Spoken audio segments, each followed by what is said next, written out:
Mimicry பண்ணி ரொம்ப நாள் ஆச்சு. பட் ஆனா இப்ப ஞாபகம் வரத பேசுறேன். விஜய் சார் வாய்ஸ் பேசுறேன். என் நெஞ்சில் குடியிருக்கும் எனது அன்பார்ந்த ரசிகர்களுக்கும், பெரியவர்களுக்கும், தாய்மார்களுக்கும், ஒவ்வொரு வீட்லயும் இருக்கிற என்னோட குட்டி குட்டி நண்பர்களுக்கும் வணக்கம். ஹாட்ஸ்பாட் டூ மச்சோட சக்ஸஸ் மீட்டுக்கு வந்திருக்கேன். படம் ரொம்ப நல்லா இருக்குன்னு கேள்விப்பட்டேன். ரொம்ப நன்றி.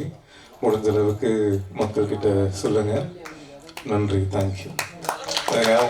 மங்காத்தா உங்களுக்கு வந்து பாதிப்பு தந்தது. ஏன்னா திரௌபதி வந்து அவர் சொல்லிட்டே இருக்காரு எல்லா மேடையிலும், மங்காத்தாவால தான் நான் வந்து எதிர்பார்த்த வெற்றி அடையல அப்படின்னு.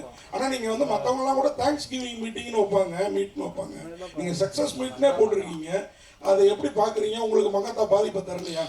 மங்காத்தா பயங்கரமா ஓடிட்டு இருக்கும் போதும் எங்க படம் வெற்றி ஆயிருக்கு. அதுதான் எங்களுக்கு சந்தோஷம். ஏன்னா இந்த நாள்லாம் சூப்பரா பண்ணிருக்கு. அதான் நாங்க எதிர்பார்த்ததை விட பெட்டராகவே பண்ணிருக்கு. ஆனா மங்காத்தா வராம இருந்தா இதை விட ட்ரிபிள் பண்ணியிருக்கோம் அப்படின்ற ஒரு விஷயம் தான். ஸோ அது ஒரு சின்ன வருத்தம் இருக்க தான் செய்யுது. பட் ஆனா பாலா சொன்ன மாதிரி தெரியும் சேர்ந்து வந்திருந்தா இதுல பாதி தான் நாங்க பண்ணியிருப்போம். அதனால ஓகே அப்படின்றது தான்.